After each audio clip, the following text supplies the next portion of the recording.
नमस्कार, मैं हूं मोहम्मद इमरान और बात कर रहे हैं हम शादी और शादी के बाद तलाक की। सुप्रीम कोर्ट ने ऐतिहासिक फैसला दिया है। यानी अब यदि आप शादी कर लेते हैं और आपकी पार्टनर या आपके पार्टनर आपकी पसंद के नहीं है या उनसे अनबन हो रही है या किसी वजह से दान दहेज और कई अन्य कारणों से आपकी शादी नहीं चल पा रही है, तो अब वो रूल खत्म हो गया है जिसमें 6 महीने तक आपको साथ रहने की अनिवार्यता थी। अब सुप्रीम कोर्ट ने कहा है कि 6 महीने की प्रतीक्षा अवधि से पहले भी तलाक मुमकिन है। ऐसा इसलिए कहा गया है कि सुप्रीम कोर्ट का मानना है कि दोनों पक्ष को न्याय मिलना चाहिए। शीर्ष अदालत की 5 सदस्य संविधान पीठ ने ये ऐतिहासिक फैसला दिया है। अब मैं आपको बता दूं ऐसा क्यों हुआ है। दरअसल कुछ लोग लगातार तलाक को लेकर सुप्रीम कोर्ट जा रहे थे। सुप्रीम कोर्ट ने देखा कि तलाक के मामले ज़्यादा आ रहे हैं, इसीलिए संविधान पीठ ने इस मामले में सुनवाई की और कहा कि नियम के अनुसार 6 महीने की प्रतीक्षा करनी चाहिए, लेकिन अब इस अनिवार्यता को हम ख़त्म करते हैं। क्योंकि लगता है, पति पत्नी को लगता है कि शादी नहीं चल पा रही है, तो वो बिना प्रतीक्षा किए एक दूसरे से अलग हो सकते हैं, तलाक ले सकते हैं। इसके लिए अधिनियम धारा आर्टिकल 142 के तहत सुप्रीम कोर्ट सुनवाई कर सकता है। लेकिन सुप्रीम कोर्ट ने ये भी कहा है कि कोई व्यक्ति तलाक के मामले में सीधे सुप्रीम कोर्ट नहीं आ सकता है। वो ऐसा इसलिए कहा गया है कि संविधान की अनुच्छेद 32 के तहत किसी भी व्यक्ति को मौलिक अधिकार के हनन के तहत सीधे सुप्रीम कोर्ट जाने की इजाज़त होती है। पीठ ने कहा कि विवाह विच्छेद का आदेश देने से पहले आश्वस्त होना चाहिए कि विवाह भावनात्मक रूप से खत्म हो चुका है। यानी मियाँ बीवी एक दूसरे को पति पत्नी मानने को तैयार नहीं है, महिला और पुरुष पति पत्नी एक दूसरे को मानने को तैयार नहीं है। विवाह विच्छेद ही सही समाधान है। सभी तथ्य परखना जरूरी है। विवाह के पूरी तरह टूटने पर यह स्थापित होना चाहिए कि ऐसा ही अंतिम विकल्प है। दोनों पक्ष विवाह के बाद कितनी बार कब साथ सोए, दोनों पक्षों की ओर से लगाए गए आरोपों की प्रकृति क्या थी, इसके तथ्य देखने चाहिए।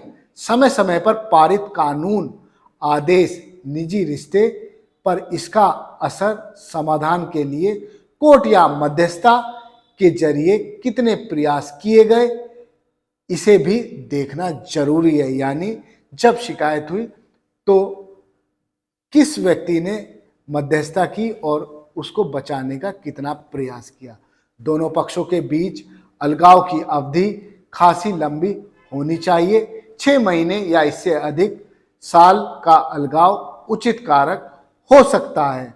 आर्थिक सामाजिक स्थिति भी देखनी जरूरी है। मसलन उनकी शिक्षा, बच्चों की उम्र और एक दूसरे पर आश्रित होने की स्थिति। तलाक के बाद ये बच्चे किसके पास रहेंगे और उनकी कौन अच्छी परवरिश कर सकता है।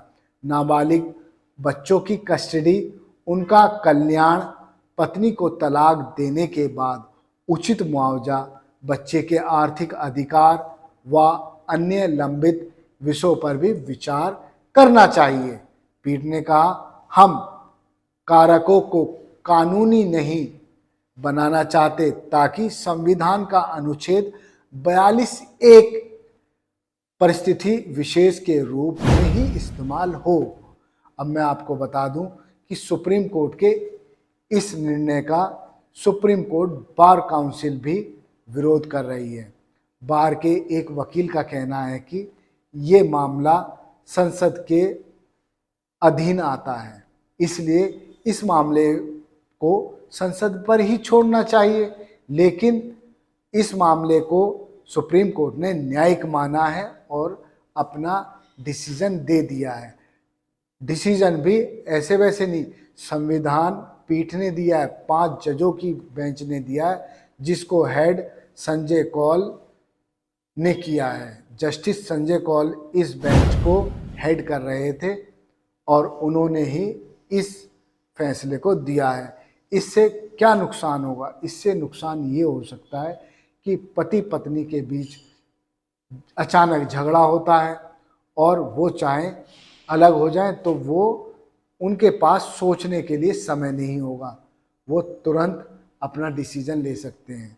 लेकिन इसका फ़ायदा भी ये है कि कोई भी व्यक्ति घुट घुट के मरने से अच्छा है कि एक दूसरे से अलग हो जाए और एक दूसरे को नुकसान ना पहुंचाते हुए एक दूसरे से सम्मानजनक स्थिति में अलग हों।